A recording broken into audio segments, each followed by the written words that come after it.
लेकिन धर्मेंद्र यादव की सारी बातों का मतलब तब होता जब ये खुद राम मंदिर होकर चले जाते, तब ये कहते कि हाँ हम धर्म का इस्तेमाल नहीं कर रहे हैं। तो सवाल ये उठता है कि नहीं जाकर आप किसको खुश कर रहे हैं, और अगर किसी को खुश कर रहे हैं तो क्या आप धर्म का इस्तेमाल नहीं कर रहे हैं। दूसरा सवाल कि ये कह रहे हैं एमआईएम की पार्टी, ओवैसी की पार्टी एमआईएम बिंदी की तरह है, बिंदी सेट कर रहे हैं, मतलब ओवैसी को सेट किया, अभी भी नहीं समझ रहे हैं। देखिए राकेश जी, किसी भी पॉलिटिकल पार्टी के बारे में इस तरीके की बात करना कि उनको सेट किया गया है, वो उनकी बी टीम है, सी टीम है, ये किस तरीके की लोकतांत्रिक भाषा है, मैं तो नहीं समझ पाती। भाई एआईएमआईएम ने क्या कहना चाह रहे हैं कि बिहार चुनाव में एआईएमआईएम को जो सीटें आई, जो भी वोट मिले, वो भारतीय जनता पार्टी की वजह से मिले थे। ये जो असदुद्दीन ओवैसी जो पार्लियामेंट में कई विवादास्पद बयान देकर के निकले, वो भारतीय जनता पार्टी ने दिलवाए थे। ये किस तरीके की बात है?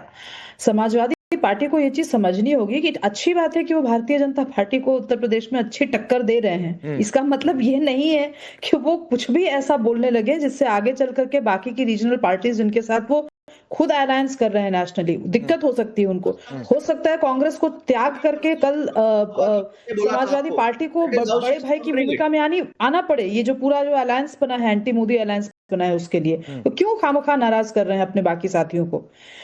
मैं बंगाल पर लौटती हूँ राकेश जी। देखिए बंगाल की स्थिति आज ऐसी है कि आज जो पोलराइजेशन, रिलीजियस पोलराइजेशन, राजनीति, जो धार्मिक रूप से ध्रुवीकरण वहां हो चुका है, उस ध्रुवीकरण का सीधा मतलब ममता बनर्जी की उन नीतियों से है जिन्होंने न केवल हिंदुओं को दमन करके रखा है बल्कि मुसलमानों का भी दमन करके रखा है।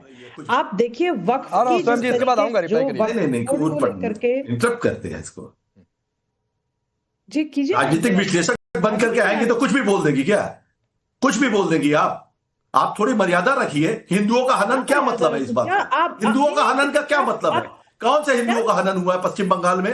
बंगाल क्या बांग्लादेश पश्चिम बंगाल का हिस्सा नहीं है क्या? बंगाल को बांग्लादेश से चिंगारी लगी है आपको? अभी तो बंगाल को बांग्लादेश से तुलना कर, अभी तो मैंने बंगाल को शर्म आनी चाहिए। आप एक महिला होकर के एक महिला मुख्यमंत्री का अपमान कर रही है। आप एक महिला होकर के महिला मुख्यमंत्री का अपमान कर रही है। आप भारतीय जनता पार्टी की लाइन में बात कर रही है। आपको सोचना चाहिए। आपने कहा हिंदुओं के हनन हो रहा है, हिंदुओं मेडिकल प्रॉब्लम है क्या? कैसी बात कर रही है आप? मैं जरा आपसे पूछना चाहती हूँ, आप राजनीतिक विश्लेषक हैं तो आप ऐसी बातें मत करिए टीवी चैनल में बैठ। अभी मैं इसको सॉल्व करता हूँ, मैं बीच में आता हूँ। स्वयं जी बंगाल पर गई, अभी सीएम का नाम उन्होंने नहीं लिया था, लेकिन फिर भी मैं बारी बारी से आप दोनों को मौका देता हूँ।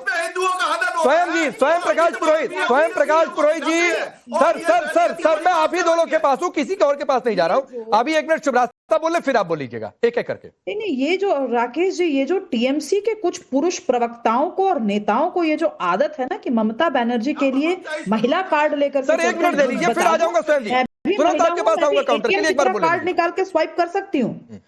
ममता बनर्जी वहां उसका शासन नहीं चला रही, मुसलमान शासन नहीं चला रही कि वहां पर फतवा जारी किया जाएगा मेरे खिलाफ।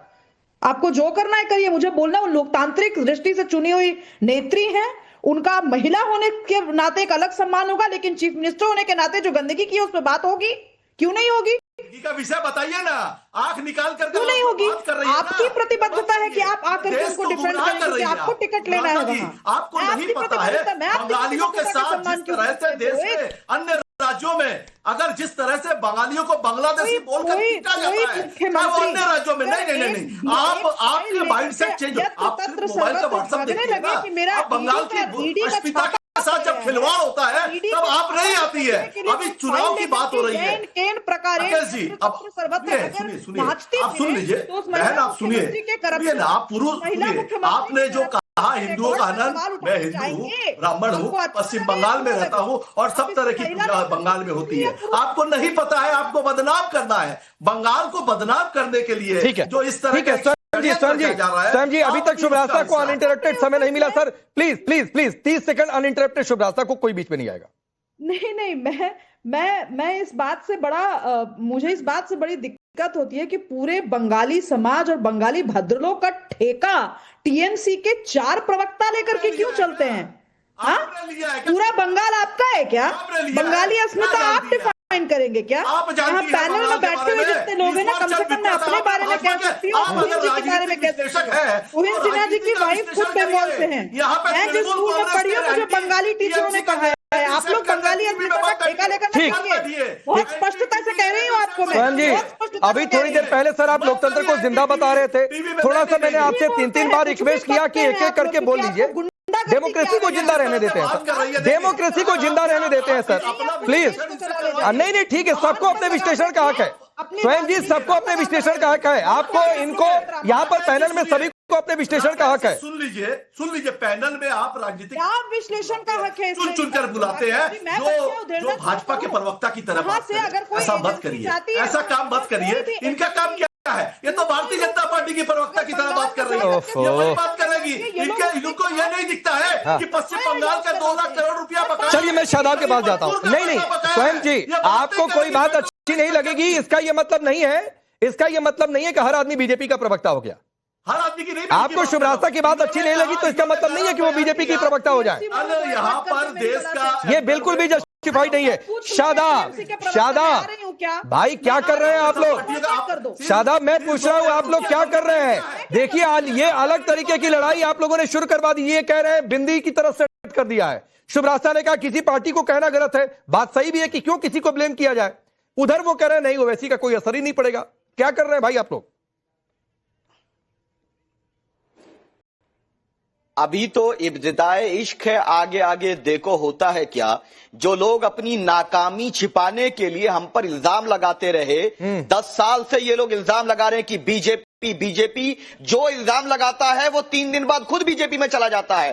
कांग्रेस के जो 5 प्रवक्ता जो हम पे रोज हमको बीजेपी की बी टीम बोलते थे, आज वो भाजपा के ऑफिशियल प्रवक्ता बन चुके हैं।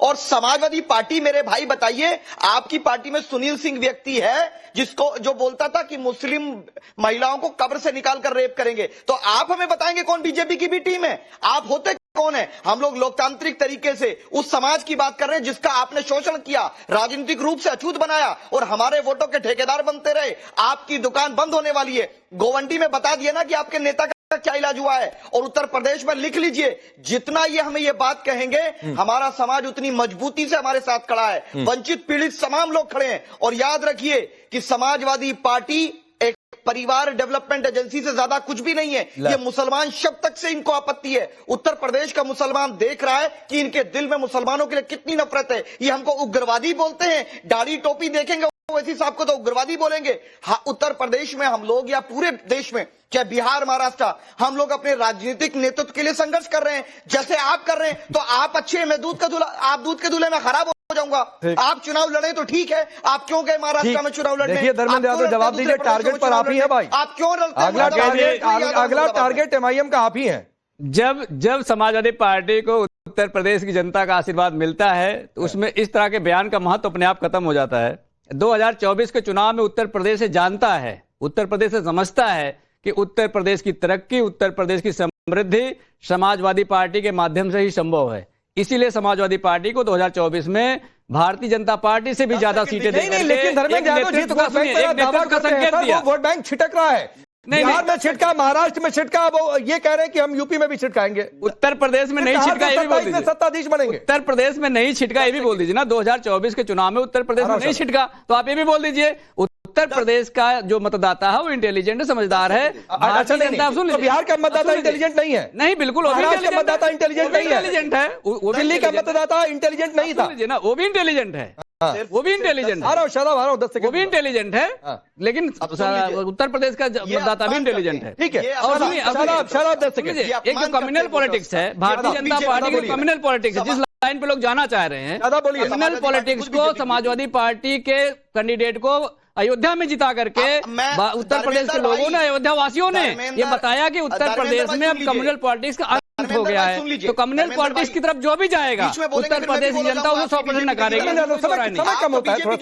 सुन लीजिए, अरे सुन लीजिए धर्मेंद्र भाई, गलत बात है, गलत बात नहीं धर्मेंद्र भाई। चुनौती के साथ कह रहा हूं कि साक्षी महाराज को पहली बार राज्यसभा भेजने वाला कौन? समाजवादी पार्टी। कल्याण सिंह को अपनी पार्टी में लेने वाला, बाबरी मस्जिद गिराने वाले को कौन? समाजवादी पार्टी। मुस्लिम महिलाओं के बलात्कार की बात करने वाले सुनील सिंह को अपनी पार्टी में लेने वाला कौन? समाजवादी पार्टी। के बारे में एक शब्द बोल सकते हैं क्या? मुसलमानों प्रधानमंत्री जी का हाथ पकड़ के चुनाव जितवाने के लिए बात करते हैं। समाजवादी पार्टी के बारे में बोल सकते हैं क्या? एक शब्द कुलदीप सिंह सेंगर के बारे में बोल सकते हैं क्या? अगर आप मीटिंग में नहीं आए हैं, आप कम से कम रेशनल बात तो आपका रखिए। रूप तो क्लियर करते हुए दिखाई दे रहे हैं, इसीलिए आरोप लगता है एमआईएम के टारगेट पर अगर सपा है तो फिर फायदा आपको, इसीलिए बार बार आरोप लग रहा है। तो ये सिन्हा 30 सेकंड। आपने अमित शाह की आज आपके शो पर टीएमसी जो है वो डेमोक्रेसी की बात कर रही है। टीएमसी, अरे शांत हो जाइए शादाब भाई, समय थोड़ा कम है, शादाब।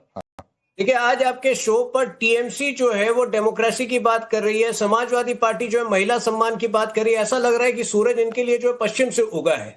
ये सारी पार्टियों का सच जो है आपको सुनना भी अच्छा नहीं लगता